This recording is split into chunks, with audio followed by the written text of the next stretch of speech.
제가 오늘 다루려고 하는 주제는 신학 공부에 있어서 보편성과 개별성 문제입니다. 다행히 일부러 그렇게 배치한 건 아닌데 한명수 교수님이 제 앞길을 쭉 깔아주어서 저는 편안하게 강의를 할 수 있을 것 같습니다. 그러면 이제 오늘 먼저 이 주제를 이야기하기 위해서는 신학의 우리 분과들이 많이 있잖아요. 저는 사실은 학교 다닐 때 굉장히 헷갈렸던 게 첫 시간에 모든 교수들이 와서 자기 과목을 공부하지 않으면 신학이 성립할 수 없는 것처럼 한꺼번에 와서 이렇게 한 분씩 강의하고 가시는 시간이 있었거든요. 한 15분씩. 근데 그러면 도대체 저분들도 하나밖에 못했는데 우리는 어떻게 그걸 다 하나 그랬어요. 어떤 한 성도가 성경을 읽다가 로마서를 읽다가 잘 모르겠는 거예요. 목사님한테 찾아가서 이게 무슨 뜻입니까? 그랬더니 너무 어려운 질문이기 때문에 목회자는 모르고 교수님을 찾아가야 된대요. 그래서 교수님을 찾아갔더니 그 교수님이 미안합니다. 제가 조직신학자라서 성경은 잘 모릅니다. 그래서 성경을 연구하는 분을 찾아갔더니 구약학자라서 신약은 저와 관계가 없습니다. 신약학자를 찾아갔더니 죄송합니다. 제가 공간보호서 전공이라서 서신서하고는 관계가 없습니다. 그래서 이제 서신서를 찾아갔더니 그다음에 저는 요한서신 전공입니다. 그래서 어떻게 하냐 했더니 사도 바울 서신 전공한 사람을 찾았어요. 데살로니가 전서 전공이에요. 어떻게 하냐 로마서를 전공한 사람을 찾아가래. 로마서 전공한 사람을 찾아갔더니 9장을 질문했더니 죄송합니다. 제 전공은 8장이기 때문에 9장에 대해서 내가 함부로 얘기할 처지가 안 되는 거예요. 제가 지어낸 이야기지만 이런 일들이 있고요. 실제로 저는 외국에서 학자들을 만났을 때 그 사람 굉장히 전공에 가까운 분야를 전공했는데 아주 딱 잘라서 자기가 얘기할 수 있는 분야가 아니라고 하는 사람들을 만났어요. 그게 학문의 이제는 아우라가 되어버린 거예요. 그래서 오죽했으면 9장은 모른다고 딱 단호하게 이야기할까. 그 8장, 그 모른다고 말하는 자체가 8장에 대한 그의 연구가 심오하다는 것을 보여주는 것일까? 그래서 의문을 갖다. 이제 신학교육의 그 어려움이 뭐냐면 사실 그런 식의 지식을 내가 목회를 해보니까 목회 현장은 요구하지 않아요. 그래서 신학교에서 공부를 잘하는 순서가 목회의 순서가 아니에요.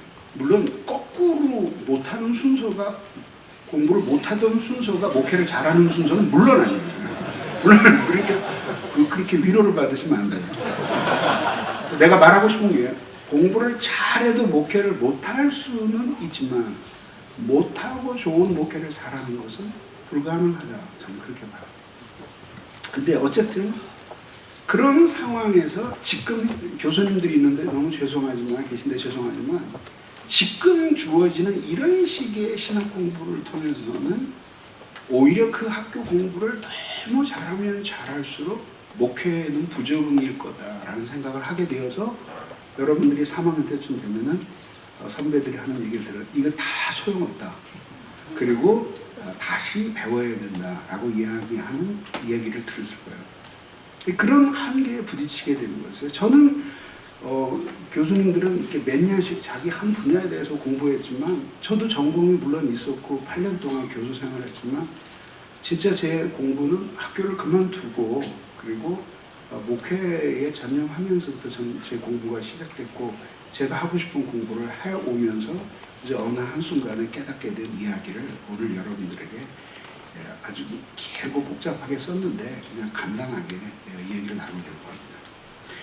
역사적으로 신학의 지금 우리 분과들이 막 이렇게 나뉘어져 있잖아요. 그죠? 그게 어떻게 유래되었나를 보면 교부, 중세, 종교개혁 이후 이때까지는 이론과 실천, 그 다음에 교회와 신학, 그 다음에 성경과 하위 일반 학문들이 하나된 단일하고 통합된 신학을 추구했었어요. 그러다가 이제 18세기 계몽주의가 들어오고 나서 근현대 합리주의 시대에는 신학이 전문적인 학문의 영역으로 인식됨에 따라서 학제 간의 높은 벽이 독립적이고 다양한 분과들을 만들어서 세분화되게 돼요. 그러니까 이것도 이제 역사를 캐들어가면 굉장히 복잡한데 간단하게 생각하면 그런 식으로 일반 학문에서도 엄청난 분과들이 생산되게 되었다는 거죠, 지금까지. 그래서 이제 와서 그게 너무 어려우니까 이제 컨실리언스 문제가 나오는 거죠. 그래서 그 교부 중세 종교개혁 시대에는 신학과 목회는 분리될 수 없었고 하위 학문의 분야의 학문들은 성경과 신학의 체계화를 위한 도구였습니다. 그래서 성경석의 교의 신학이 하나로 된 단일 분야로 공부되었고 그 이외의 분야들은 모두 이상하게 통합되어 있었어요. 예를 들자면 조직신학 전개에 있어서 사실 우리가 알고 있는 그 서론부터 시작해서 7개로 된 거는 사실 칼빈이 기본적인 골격을 만든 거고 그 이전까지는 논제 방식이었어요. 그래서 어떤 예를 들어서 영혼에 대해서 하나님의 성품에 대해서 뭐 하나님의 전능성에 대해서 이런 식으로 논제가 정해지고 그 논제 안에서 성경을 해석하는 것과 교리를 추출하는 것과 심지어 이 교리를 삶에 적용하는 것까지 모두 같은 사람이 했던 거예요, 이거를. 그렇게 해서 최종적인 마지막 결과물은 그거를 던져줘서 사람들에게 경건을 촉진하고 이 하나님과 세계와 인간에 대해서 올바른 판단력을 갖게 해주는 것이 신학교육의 목표였단 말이죠. 그래서 그런 모든 지식을 가져야 하는 것이 그리스도인이었다 이렇게 보는 거죠. 그래서 기본적으로 우리 교부 시대를 보면 교부 시대의 그 목회는 기본적으로 크리스찬 띵커를 만드는 것이었어요. 그러니까 무슨 뜻이냐면 기독교인으로서 독특한 세계관을 가지고 생각을 하고 그 세계관에 합당한 삶을 살아가는 것. 그리고 그러니까 앞에 나온 부분을 사상이라고 이야기한다면 뒤에 나오는 부분 윤리예요. 그래서 기독교의 위대한 힘은 사상의 힘과 윤리의 힘이에요. 그러니까 사상과 이 윤리는 분리가 되지 않고 사상의 토대 위에 윤리가 서는 거죠. 윤리라고 해서 지금 이야기하는 무슨 그냥 단순한 도덕적인 게 아니라 사상에서 나온 삶의 방식, the way of living, 그러니까 삶의 방식, 어떤 방식의 삶을 살아야 될 것인가라고 하는 것이 윤리예요. 그럼 이쪽은 사상은 지성에 관계된 거고 이 윤리는 의지에 관계된 거예요. 자, 그런데 이 두 개를 사람들의 삶을 보면서 저 사람은 저런 사상을 가졌구나. 우리와는 참 다르다. 그리고 정말 저 사람은 자기 사상을 따라 사는데 삶의 방식이 우리와 다르구나. 유대인들이 볼 때 그리스도인을 그렇게 보고 그 다음에 이교도들이 볼 때 그렇게 보는 거죠. 자, 그래서 그런 의미에서 이 사상과 윤리는 어느 정도 이 세상 사람들에게 보여. 근데 성경은 이제 보이지 않는 것을 이야기해. 이 두 개의 기둥이 기독교의 힘인데 이 두 개를 아치처럼 떠받치고 있는 것이 있는데 그게 은혜예요, 은혜. 근데 그건 비가시적인 거, 보이지 않는 거예요. 그것이 은혜예요. 그래서 하나님을 사랑하는 경건은 체험에만 머문 것도 아니고 삶에만 국한된 것도 아니고 사상과 삶, 그리고 속에서 일어난 내적인 변화, 이 모든 것들이 전부 다 통합된 것이 바로 그 당시의 경건의 개념이었던 거죠. 자, 그렇게 되면서 근대 합리주의에 와서는 교회의 목회나 실천적인 요소와 구별되는 전문적인 학문이 됩니다. 뭐가? 신학이 그렇게 변하는 거예요. 그래서 교의학과 성경 서기가 별개의 분야로 분리되고, 그러니까 이거 결국은 이성주의의 산물이에요. 그리고 신학은 성경 조직 역사 실천이라는 전통적인 사학제로 서로가 단절이 되기 시작합니다. 그래서 성경 분야를 연구하는 사람, 그다음에 교리 분야를 연구하는 사람, 역사, 실천 이런 것들이 나누어지게 되는 거죠. 이러면서 이제 근대의 과학 정신이 지배하는 대학에서 그건 기본적으로 그 리덕셔니즘이라고 해서 환원주의거든요. 환원주의. 이게 들어보셨을 거예요. 환원주의라는 것은 뭐냐면 그 복잡한 것을 그 입체적인 것을 아주 평면으로 쫙 깔아서 그래서 인과관계로 규정을 하는 거예요. 그래서 어떤 하나의 현상에서 입체적인 성찰을 하는 대신 하나의 직선적인 이유를 말하자면 기계주의의 환원처럼 만들어내는 거죠. 그렇게 되면은 과학적으로 인과관계를 가지고 이걸 인문학과 모든 학문에 적용을 하는 거예요. 그게 신학에까지 침투를 하게 됩니다. 이러면서 사실은 많은 분야들이 세분화되기 시작을 합니다. 그렇게 되는 속에서 살아남기 위해서 결국은 신학이 종교학 속으로 들어가게 됩니다. 그래서 결국은 종교 일반 속으로 들어가게 돼서 그 속에서 종교학 중에 한 분야가 되는 거죠. 왜냐하면 신학은 기본적으로 신앙을 전제로 하잖아요. 근데 그게 이제 근대 이성주의에서 볼 때는 학문의 원리에 맞지 않아요. 학문은 순수한 이성으로부터 출발을 해서 이성으로 결론을 내려야 되기 때문에 이성이 아닌 계시를 받아들여서 하는 것은 옳지 않다고 보는 거죠. 근데 그런 견해에 대해서 우리들이 충분히 동의할 수 있느냐면 아퀴나스 같은 사람은 이런 이야기를 하는 거죠. 그 신학 대전에서 그걸 그렇게 생각하는 사람, 그런 논리를 가진 사람이 아퀴나스 당대에도 있었어요.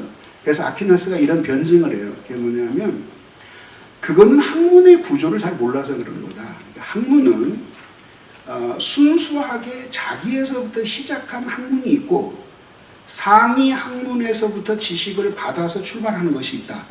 예를 들자면 어떤 거냐면 음악은 수학을 기초로 음악이 나오고 그 다음에 광학은 기하학을 기초로 나온다. 그러면 광학은 기하학의 전제를 그대로 받아들이면서 학문을 수립하고 음악은 그 당시에 이제 음악은 이게 이렇게 수학을 모르면 음악을 할 수 없었거든요. 왜냐하면 음의 질서의 아름다움이라고 하는 것 자체가 수학적이라고 그렇게 해석을 한 거거든요. 그리고 그 말이 사실 틀리질 않고요. 그래서 그 수학적인 배열이 이제 이렇게 음이 리리리리리리 그리고 이렇게 지나가는데 가운데 있는 것이 앞에 있는 것과 뒤에 있는 것과 어울려요. 근데 그것들이 정확하게 수학적인 공식을 가지고 이어지는 거예요. 이게 대위법이에요. 근데 이게 위에 소프라노, 알토, 테너, 베이스 이러면서 밑으로 쭉 악기들이 막 쭉 나오잖아요. 그럼 그런 것들이 다 악보가 따로 있는데 그것이 한 번에 탕 쳤을 때 쫙 그리고 어울려요. 그걸 화성법이라고 얘기하는 거죠. 근데 이쪽으로 가는 대위법이나 아래로 내려가는 화성법이나 모든 게 결국은 마지막에 수학적인 질서에 의해서 이루어집니다. 그래서 여러분들이 구노의 아베 마리아 같은 거 보면 슈베르트 아베 마리아하고 두 개를 합성시켜가지고 그것들이 엄격한 수열에 의해서 그 아름다움을 만들어내는 거죠. 그러니까 음악가들은 그 당시에 기본적으로 어떤 수의 배열이 아름다운 정동을 불러일으키는지에 대한 감각을 가지고 이해를 가지고 있는 사람이에요. 그게 이성적인 배열로도 될 수도 있고 아니면은 감각적으로 먼저 느꼈는데 풀어보니까는 그게 이성적인 수로 나올 수도 있고 이런 설명이 가능하지만 기본적으로 수학을 토대로 음악이 이루어졌다라고 하는 것에 대해서는 지금도 거기서 벗어날 수 없는 거예요. 물론 이제 그 후에 소위 얘기하는 그 포스트 모더니즘 음악이 나오고 무음조 음악이 나오면서 그러면서 이제 장조, 단조 이런 것들이 다 없어져 버릴 음악이 나오는데 들어보면은 공포 영화의 배경음악 같아요. 네. 그런 것들이 이제 포스트 모더니즘의 정신이 어쨌든 그런데 그렇게 되는 그런 상황이에요. 그런 상황 속에서 그러면은 이제 우리는 그런 신학을 그런 식으로 이해를 해야 된다는 거죠. 뭐냐면 똑같이 성경에 있는 어떤 그 명제들을 신학으로 그냥 받아들여서 배경으로 삼는 것이 학문에 문제가 있다 그러면 기하학만 학문이고 광학은 학문이 아니다. 그리고 수학만 학문이고 음악은 학문이 아니다라고 얘기해야 되는 거예요. 그래서 이제 반론의 제기를 하는 거예요. 그러니까 내가 여기서 이야기하고자 하는 것은 뭐냐면 신학에는 보편성과 개별성이 있다는 거죠. 그게 무슨 뜻이냐면 개별이라는 건 뭐고 보편이라는 것은 뭐냐. 물론 이제 이것을 무자르듯이 탁 자를 수는 없을 거예요. 왜냐하면 모든 지상의 보편 교회가 한 권의 표준 교과서를 가지고 신학을 공부한 것은 아니기 때문에 뭐가 딱 여기다라고 얘기할 수 없어요. 그러나 이제 전체적으로 오늘날 우리들이 갖고 있는 많은 신학들이 있잖아요.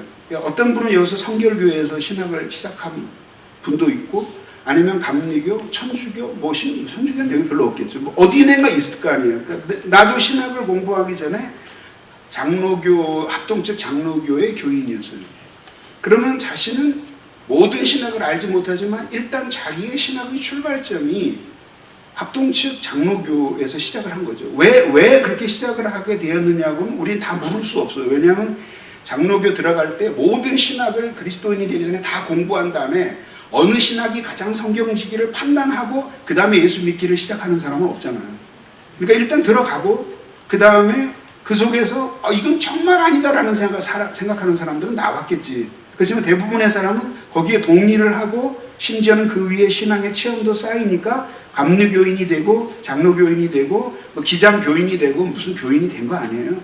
거기서부터 신학이 출발해요. 근데 그 신학은 이미 결정체로서 우리에게 있지만 그러나 그것은 어느 날 하늘에서 뚝 떨어진 것이 아니고 칼빈 한 사람이 딱 묶어서 우리에게 딱 준 것도 아니고 또 그대로 우리가 가지고 있지도 않아요. 그러면 결국은 그것은 많은 역사 속에서 흘러오면서 우리에게 된 거죠. 그러니까 보편신학이라고 하는 것은 이렇게 많은 교회들이 이제 이단들을 제외하고 이 많은 오늘날의 교회들이 정통신앙을 계승한다고 주장하는 교회들이 공통적으로 빚지고 있는 신앙적이고 신학적인 유산들을 가리키는 거예요. 그게 멀리 거슬러 올라가면은 아담의 계시로부터 시작하겠지만은 가깝게 가면은 이제 사도시대 이후 그 다음에 속사도 교부들이 있고 초대교회 교부들이 있고 그 다음에 중세신학자들이 있고 뭐 이렇게 등등등등 되겠죠. 그러면 이제 이런 그림이 나오는 거죠. 보편신학이 있고 그 다음에 여기서 이렇게 개별신학이 나서 우리는 어느 정도 어느 하나에 있는 거죠. 그리고 그 다음에 그림이 좀 그렇지만 이렇게 되면 이제 모두 상대주의가 되지만 어쨌든 뭐 그림을 그리자면 뭐 이 정도 되지 않겠어요? 이렇게 뭐 뭔가 이렇게 커다란 둥치가 이렇게 나오고 그 다음에 조금씩 이렇게 갈라지겠죠. 그 중에 어디가 있겠죠. 그래서 그림을 보면 이렇게 속사도 교부들이 있고 초대 교부, 중세 신학자들이 있고 이렇게 하면서 여기에서 그 다음에 종교개혁자들이 있고 이러면서 여기서 이제 이후에 개별 신학들이 나오게 됩니다. 그 중에 어느 한 입장을 우리가 가지고 있겠죠. 예를 들자면 제가 존경하는 존 오웬 목사님을 오웬을 한 20여 년 읽으면서 마지막에 내리게 된 평가는 뭐냐면 청교도라고 들어서 공부를 해봤더니 청교도하고 사뭇 달라요. 이게 도대체 무엇 때문일까? 어떤 때는 존 오웬의 신학적인 깊이는 칼빈의 깊이하고 비교가 안 돼요.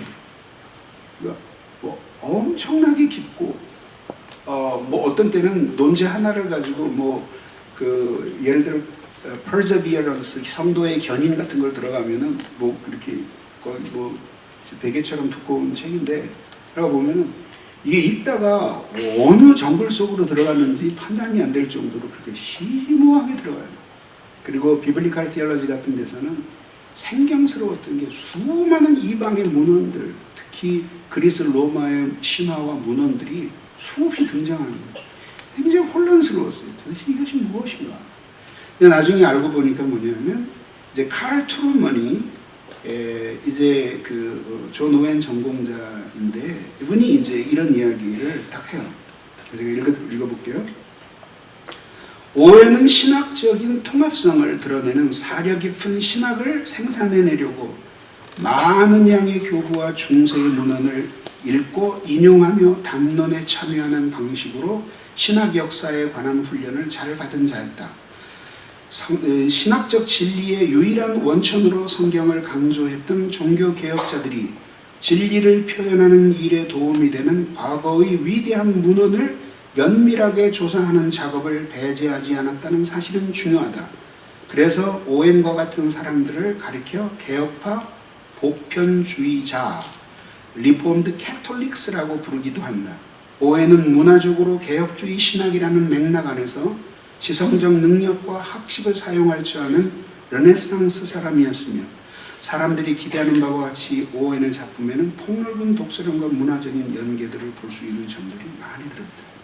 그러니까 종교개혁자들의 사상을 투철하게 계승하면서도 그러면서도 보편신학을 공부했기 때문에 항상 새롭게 해석되는 성경, 그것으로서 개혁교의가 무엇인지를 드러낸 사람이었다라고 말할 수 있어요.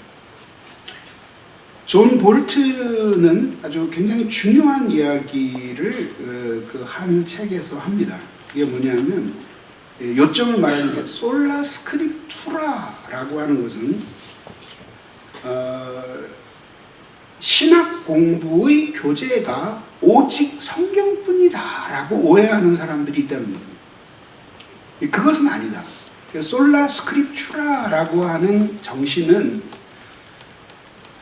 모든 진리에 대한 판단 그리고 하나님 앞에 바람직한 삶의 교훈의 유일하고도 최종적인 기준이 오직 성경이라는 뜻이지, 성경이 모든 신학 공부의 내용이라고 말하는 것은 아니다. 그걸 여기서 이야기하고 있죠. 그렇게 말한다면 그가 많은 비평가들에게 비평을 받는 그 세네카나 이런 그 키케로나 이런 사람들의 인용문을 인용한 것은 우리들이 어떻게 생각해야 될지 궁금한 거죠. 신학이 아름다운 이유가 두 가지가 있는데 그것이 하나님의 속성에 관한 지식이기 때문에 신학이 아름답습니다. 그래서 신학적으로 하나님을 아는 지식이라고 하는 것은 두 가지에 대한 지식인데 하나님의 속성과 속성의 시행 방식, 모두스 오페란디, 하나님의 성품, 그리고 그 성품이 어떤 식으로 인간과 관계를 맺으면서 발현되는가 하는 방식에 대한 지식이에요. 그것 때문에 하나님이 아름답기 때문에 신학이 아름다운 것이고, 또 하나는 그 신학이 계시에 대한 다양한 해석들의 역사 속에서 발전해 왔기 때문에 신학이 아름다운 거예요. 그래서 이제 아까 말씀드린 제가 이제 얘기하는 신학 공부에서 이것이 중요하다라고 생각하는 게 뭐냐면 포물선적인 신학 공부가 되어야 된다. 그래서 보편 신학이 있으면 이렇게 신학이 흘러오면서 어쨌든 나는 이렇게 여기에서 신학 공부를 시작하게 됐어요. 그러면 우선 첫째 내가 나의 신앙의 입각점이 무엇인가를 알고, 그러면 장로교인이 장로교는 도대체 무엇을 믿는가 이거를 철저히 공부를 해야 돼요. 그래서 우선 제일 중요한 건 자기의 입장을 확고하게 갖는 거예요. 그래서 이쪽에서 공부를 해요. 그래서 여기서 공부를 해요. 그리고 자기 입장을 확고하게 가져. 그 다음에 왜 이러한 교리가 교리적인 유산, 신학적 유산이 확정되게 되었는가? 어느 날 한 번에 확정된 것은 아니잖아요. 네. 한 번에. 그러니까 칼빈 시대만 하더라도 오늘날 우리가 생각하는 것 같은 그런 중생 개념을 칼빈은 안 가지고 있었어요. 그러니까 이후에 많은 알미니우스주의나 이런 주의자들하고 논쟁이 생기면서 그러면서 중생의 문제를 보다 더 세분화해야 될 필요가 있었기 때문에 그건 도르트 회의 이후에 생겨난 문제들이에요. 그러면은 내가 이렇게 된 거는 역사가 흘러오면서 생겼는데 어떻게 생겼는지 이렇게 추적해 들어가는 거죠. 출발이 여기에요. 동일하게 같이 공부해야 될 것이 있는데 뭐냐면 그거는 여기서부터 다시 공부를 시작을 해요. 그래서 맨 처음 사도들의 신앙은 성경 속에서 나타나잖아요. 그죠? 그 다음에 이제 사도들의 신앙, 속사도 교부들이 어떤 생각을 가지고 있었는지, 설교나 흔적들. 그 다음에 이제 1세기, 2세기 변증가들, 그리고 이레네우스, 테르툴리아누스 같은 유수한 신학자들과 정통교회에 영향을 준 사람들, 그리고 어거스틴 같은 그런 대단한 큰 산, 그리고 중세 신학이 어거스틴을 딱 기점으로, 그 어거스틴까지는 굉장히 순수한, 우리가 절대적으로 계승할 만한 신학이었고, 어거스틴 사후에 갑자기 신학이 완전히 변질돼 가지고 거의 접촉해서는 안 되는 내용의 신학으로 변질된 것은 아닙니다. 그러면 중세 신학에 발견되는 많은 오류들은 어떻게 보면 이미 그 이전에 어거스틴이나 어거스틴 이전에 이미 있었던 것들이고, 그리고 또 종교개혁자들이 가지고 있는 좋은 어떤 우리들이 유구하게 내려오는 좋은 교리들도 어떤 것들은 이미 중세의 뿌리를 가지고 있고 그 이전에 계속해서 뿌리를 가지고 있는 거죠.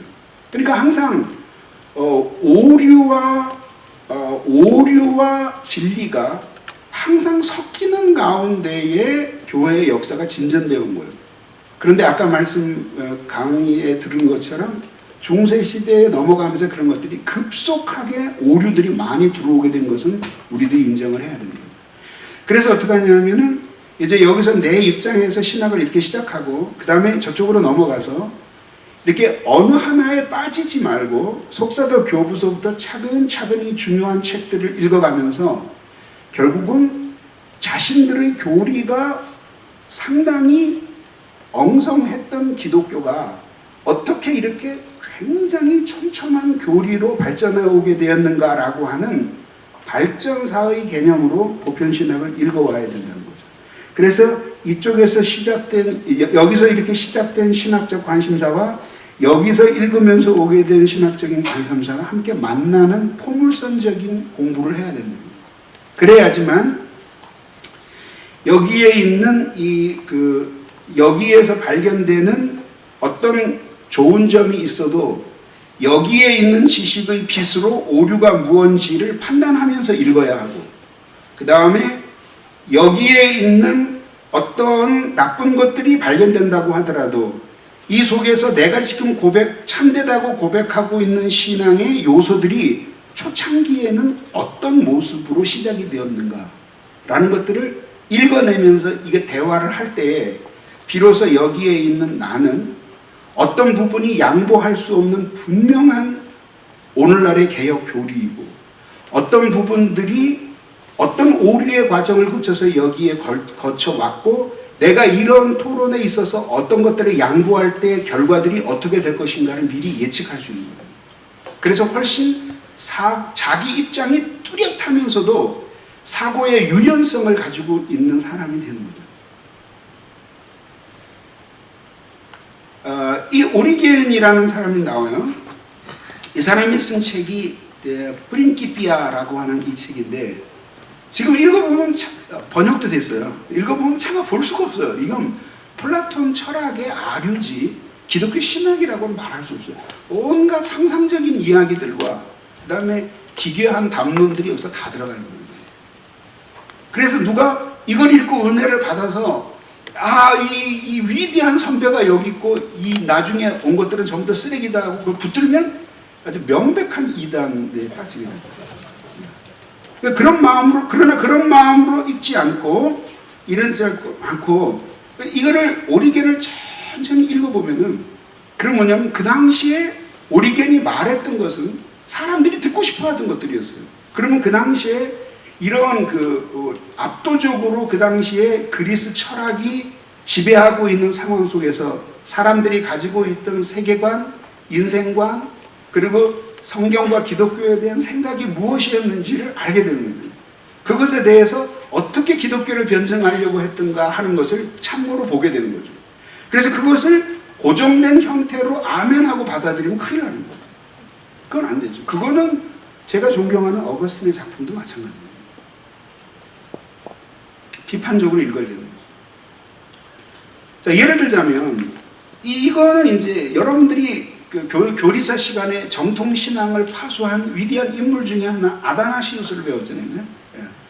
그 아다나시우스가 쓴 작품 가운데 유명한 작품 하나가 성 안토니우스라고 하는 작품이에요. 우리말로 그것도 우리말로 번역이 되었어요. 그 이거를 읽어보면은 이건 아니거든요. 진짜 엄청난 금욕주의자고 안토니우스는 평생 목욕을 하지 않은 사람이거든요. 그리고 그냥 말씀 전할 기회가 있으면 잠깐 내려왔다가 빨리 올라가서 그래서 그 아무도 없는 그 말하자면 그 수도 높은 곳에서 살던 사람이거든요. 은둔 생활을 하는 사람이거든요. 근데 이거를 이 사람이 써요. 그리고 이거를 읽고 거의 회심 전야까지 간 사람이 누구냐면 어거스틴입니다. 회심으로 가는 문을 열어준 책이에요. 근데 이거를 듣고 읽으면서 아다나시우스가 분명히 정통신앙을 파수한 사람이니까 그가 쓴 모든 것들은 다 정통적이겠지 하고 여기에다가 보증인을 치고 그리고 아다나시우스가 존경했던 사람이니 얼마나 훌륭할까 나도 안토니우스의 뒤를 따라야 되겠다 이렇게 생각하면 그게 이제 정통신앙이라고 말할 수 없고 뭐 궁금하면 읽어보세요. 무슨 내용을 쓰겠는지. 그러니까 일체의 욕심을 다 버리고 극단적인 수도자의 삶을 살아야 된다는 거예요.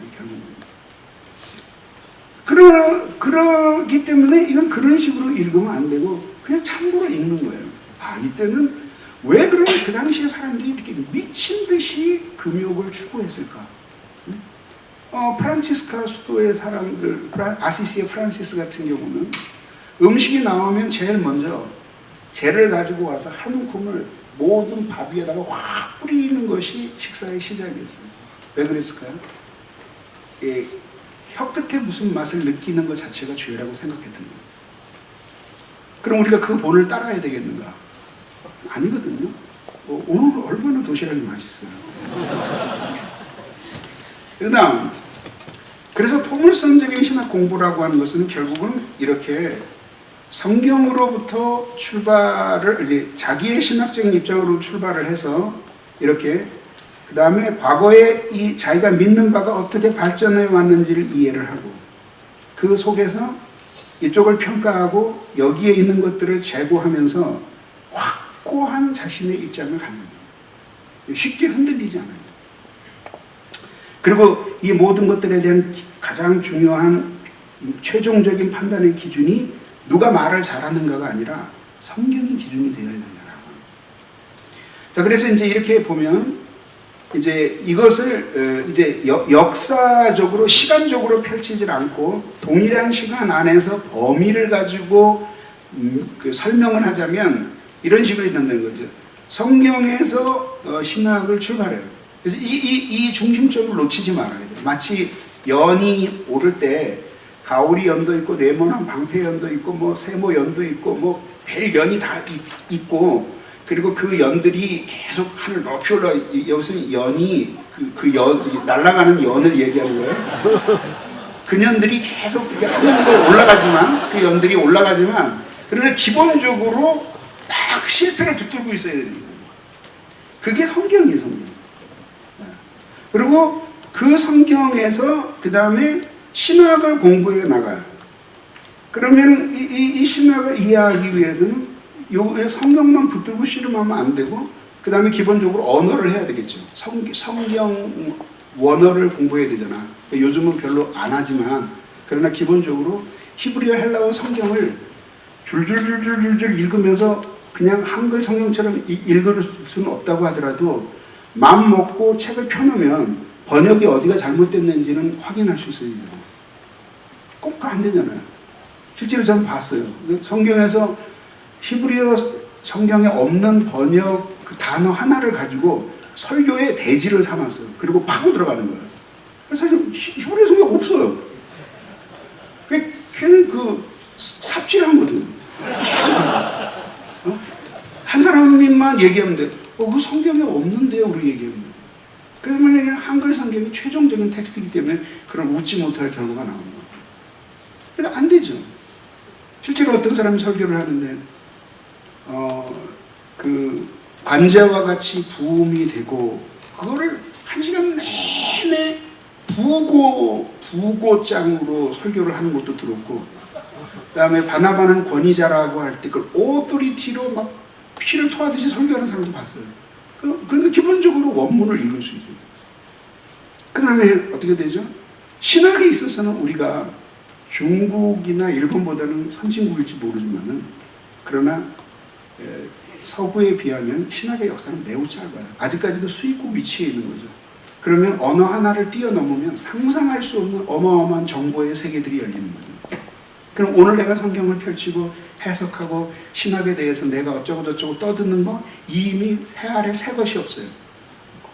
그래서 리차드 멀러 교수가 역사신학을 하는 학생들에게 항상 이야기하는 충고가 있었어요. Never say never, never say first. 예전엔 전혀 없었던 새로운 발견이라고 말하지 말고 이게 처음이라고도 말하지 마라. 왜? 몰라서 그렇지 파고 들어가면 언젠간 누가 다 얘기하는 거예요.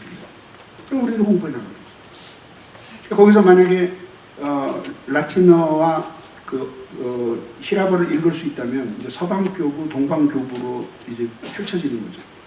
독일어를 읽을 수 있다면 뭐 등등등등등등 이렇게 하면서 언어의 필요성이. 그러면 어떻게 해야 되냐? 그냥 능력껏 하는 거예요. 할 수 있는 데까지. 왜냐면 아직까지 국어도 잘 모르는 사람도 있으니까. 그러니까 할 수 있는 데까지 해서 펼쳐나가는 거예요. 그리고 결국은 모든 이 이치를 생각해 보세요. 우리가 여러 가지 무지와 오류에 쌓여 있기 때문에 다 알 수가 없어요. 그래서 성경을 통해서 우리에게 비치는 빛은 아주 밝은 빛이야. 환해. 그리고 그게 제일 중요해요. 그렇지만 처음 하나님이 이 세계를 만들 때로 돌아가봐. 그러면 이 세계의 창조가 먼저일까요?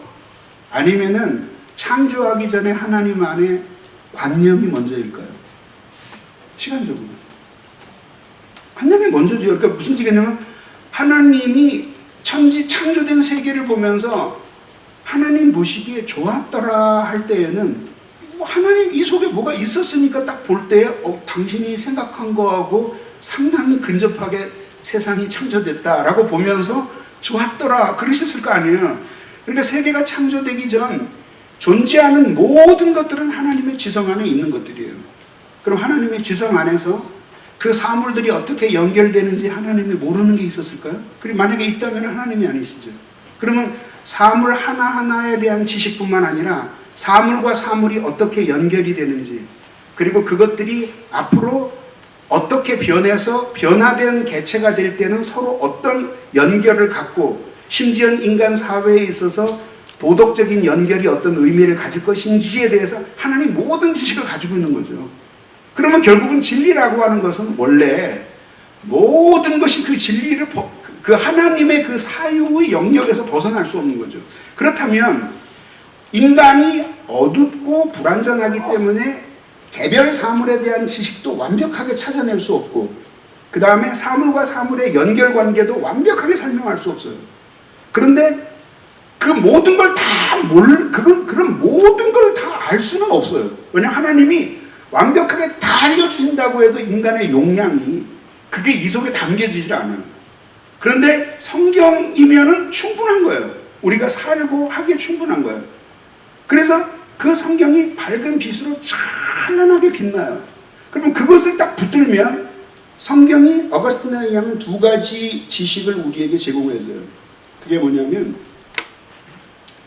레귤라이 크레덴디, 무엇을 믿어야 할지에 대한 규칙, 그 다음에 프라이케타 비벤디, 어떻게 살아야 할 것인가 하는 삶의 교훈. 이거 하나는 지성과 관련된 거, 둘 다 지성에 관계되지만은 요거는 무엇을 믿어야 할지에 대한 신앙에 관한 것이라면 이거는 어떻게 살아야 할지에 관한 거예요. 이 두 지식을 우리에게 전달해 주는 거죠. 그럼 그것이면 사람으로 태어나서 그 나머지 모든 것들을 다 몰라도 하나님께 영광을 돌리고 행복하게 살기에 모자라지 않는다. 그래서 우리들이 성경이 가장 중요하다고 이야기하는 거죠. 그것을 100% 인정하면서, 그러나 만약에 우리의 모든 어두움과 이런 것들을 고려하지 않는다면 모든 사물에 대한 지식은 결국 하나님의 관념 안에 있는 거기 때문에 그 모든 사물들의 지식은 결국 하나님 속으로 수렴이 되는 거예요. 거기서 폭발하듯이 튀쳐나와서 모든 것들이 다 퍼진 것이고, 이것이 수렴하면 다시 수렴되어서 블랙홀 들어가는 것처럼 들어가고 나면 하나님의 관념 속으로 들어갑니다. 그거 하나 남는 거 아니에요. 그렇게 보면 결국은 진리라고 하는 것이 결국은 모든 것들이 하나의 통합성을 이루고 있다라고 하는 것은 너무나 분명한 거죠. 그래서 초대교회를 보면 기본적으로 기독교 신앙을 갖게 하는 것 자체가 저희에게는 인간이 누구고, 그 다음에 세계가 무엇이고, 그 다음에 교회가 무엇이고, 그리고 나는 어떻게 살아야 하는가 라고 하는 굉장히 인류 역사 이래 집요하게 계속되어 온 이 질문에 대한 답을 주기 위한 것으로 기독교의 신앙이 가르쳐집니다. 그러면 지금 오늘날 지금 현대 사회가 직면하고 있는 이런 많은 문제들도 사실 기독교 신앙이 제대로 되어 있어서 그 모든 것들을 판단할 수 있다면 기독교인들이 혼란스럽지 않아요. 그리고 그렇게 살아갈 수 있는 힘이 있다면 고난은 받을지 모르지만 살아갈 수 있어요. 근데 이걸 가능하게 하는 게 하나님의 은혜다. 그럼 당연히 신학이라고 하는 것들은 결국은 일반 학문들하고 밀접하게 연관되어 있을 거 아니죠.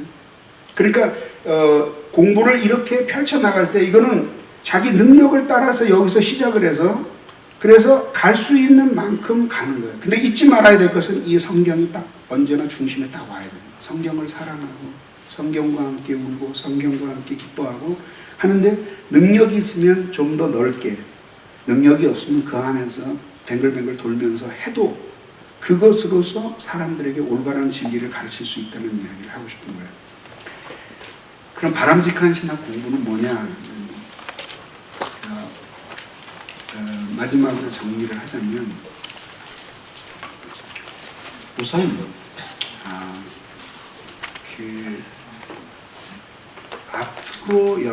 앞으로가 아니라 지금 당장 여러분들이 나가서 목회를 해보면 알지만, 그 목회가 요구하는 지식은 통합적인 거예요. 그리고 사람들에게 결국은 성경을 풀어서 설교하는 것이에요. 그런데 이제 문제는 뭐냐면, 그 모든 지식이 만약에 금고에 들어있는 보물이라면 그 금고의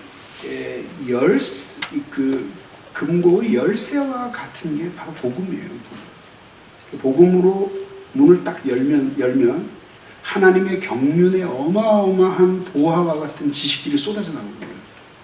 그래서 결국은 그리스도가 결국은 신학의 주인공이기 때문에 그리스도를 깊이 만나야 돼요. 이 중요성은 아무리 강조해도 지나치지 않아요.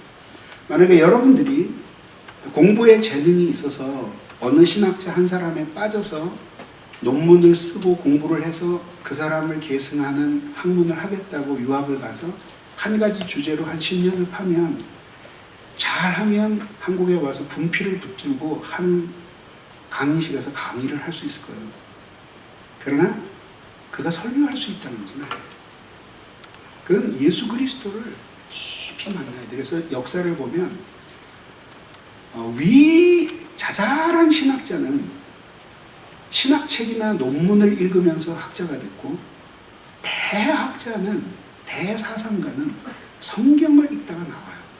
근데 성경을 읽은 모든 사람이 칼빈이나 루터 같은 사상가가 된 건 아니에요. 그 사상가가 된 사람들의 공통점은 뭐냐면 무디는 성경을 얼마나 사랑했게요. 근데 우리는 그 사람을 기독교 사상가라고 부르진 않아요. 그 사상가들의 공통점은 예수를 깊이 만났고, 그렇게 주님을 만나기 전에 이미 학문적인 세계에 깊은 뿌리를 내린 사람들이었어요.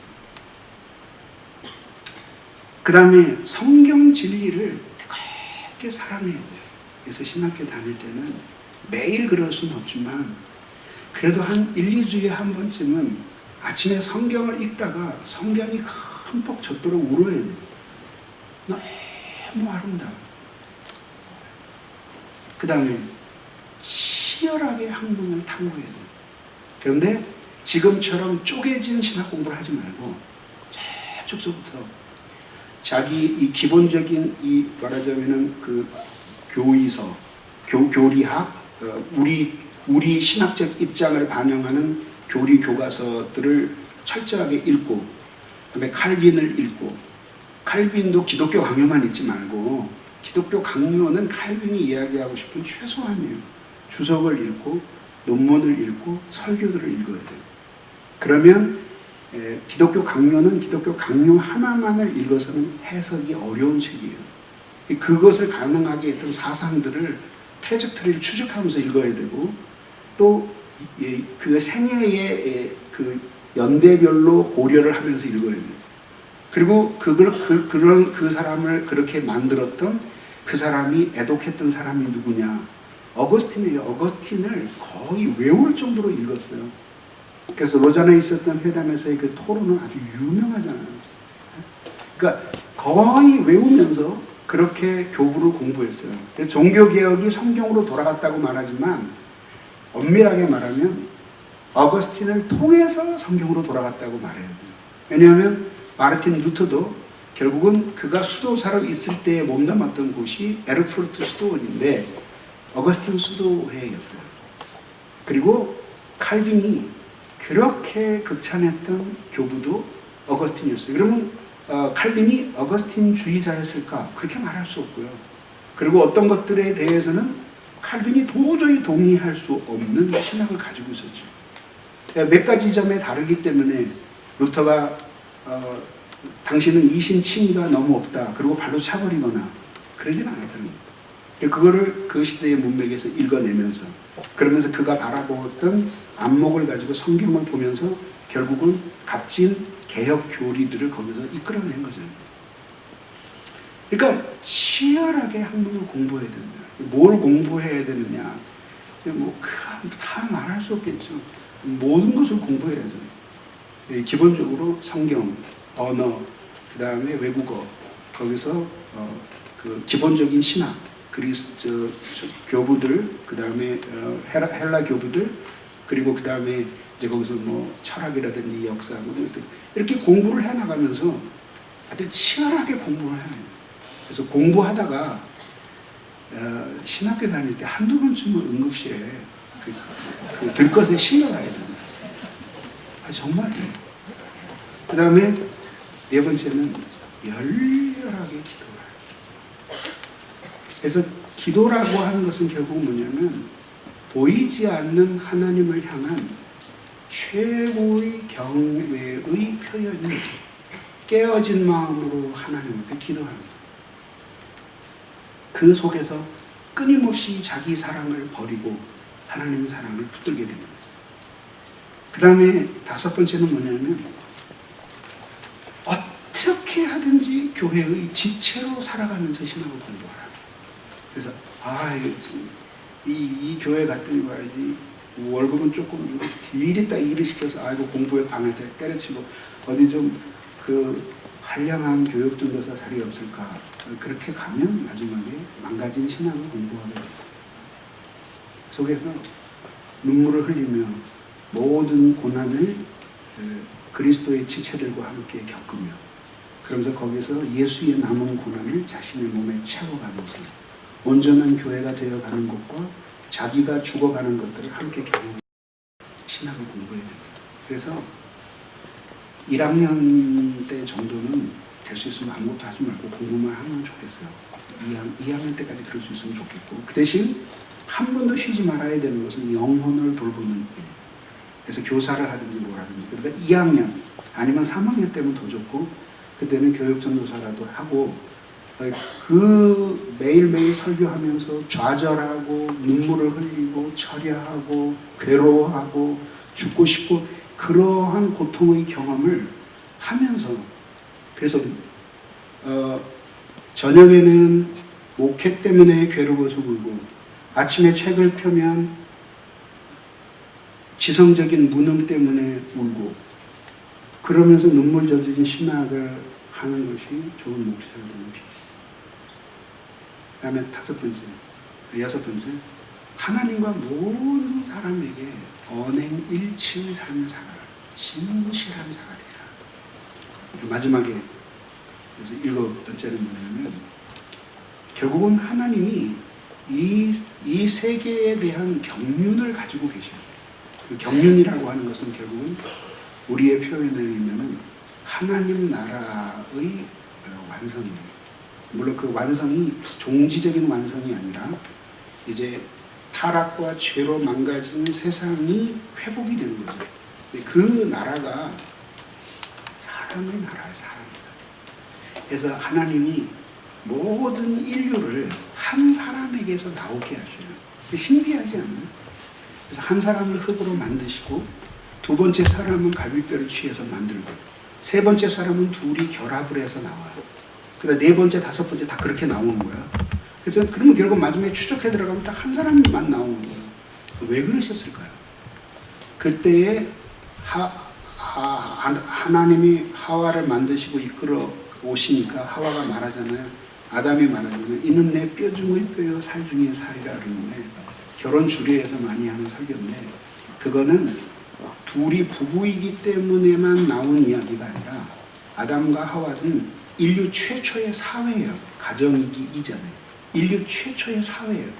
그 사회가 죄가 들어오지 않았더라면 아담과 하와만 둘이 그 고백을 한 게 아니라 그 자식 가인도 아버지를 향해서 이는 내 뼈 중에 뼈, 엄마는 내 살 중에 살 그렇게 얘기했을 거라는 거죠. 그럼 그 자녀들도 마찬가지고 다. 그렇게 온 인류가 죄로부터 다 해방이 되어서 서로를 이는 내 뼈 중의 뼈, 살 중의 살이라고 고백하는 사회가 하나님의 나라예요. 그 완성된 하나님의 나라의 모습이에요. 그 나라는 어거스틴이 말한 바와 같이 사랑의 나라예요. 근데 그렇게 종말에 이루어질 나라를 불완전하지만 맛보기로 먼저 주신 사회가 있어요. 그게 교회예요.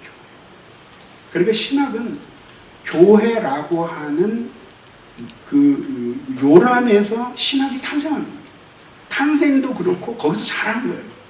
그렇기 때문에 여러분들이 신학을 공부해 나가는 것은 아주 쉽게 얘기하면 교회의 한 온전한 지체가 되어가기 위한 수단입니다. 그래서 이 세상에서 하나님께 영광을 돌린다고 하는 의미는 뭐냐면 우리가 개개인이 하나님 앞에 살아서도 영광을 돌리지만 하나님이 종말에 맛보게 하실 하나님의 나라라고 하는 완성된 사람의 사회에 맛보기로 교회를 주셨어요.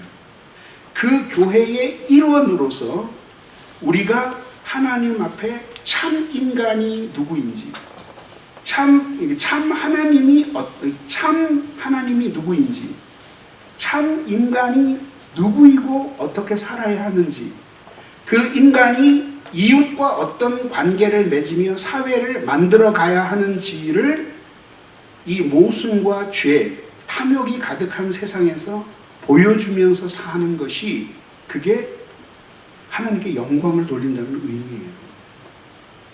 우리는 예수 믿을 때부터 우리는 예수 믿자마자 이 그리스도라고 하는 몸에 접붙여져서 태어나요.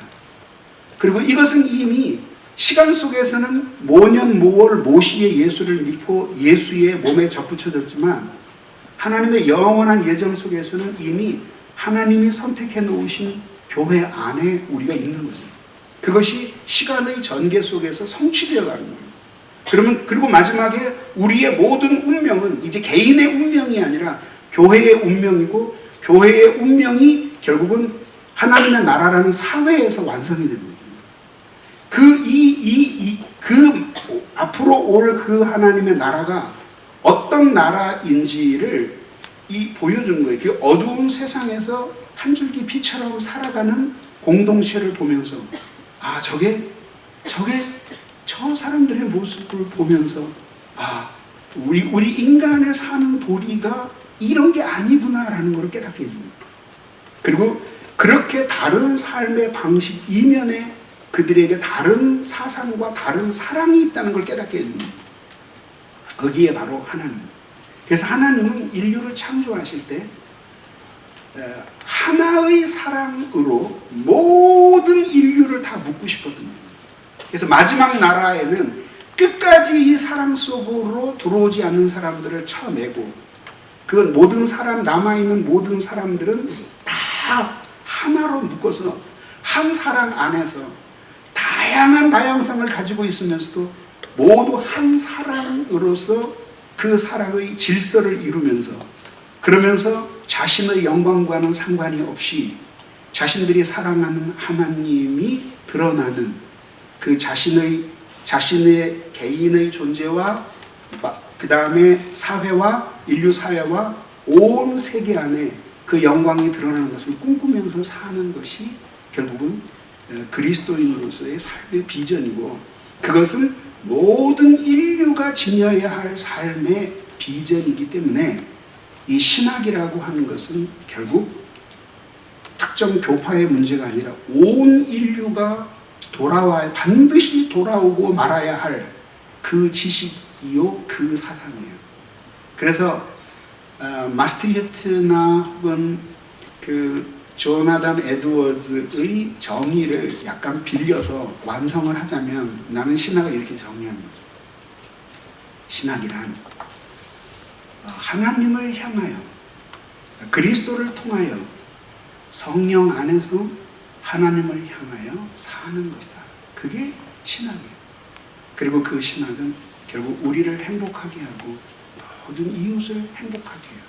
그래서 여러분들이 어느 한순간에 설교할 때 한편의 설교가 수십 년의 교육도 바꿔놓지 못한 사람의 인생을 바꿔놓는다고 생각해봐요.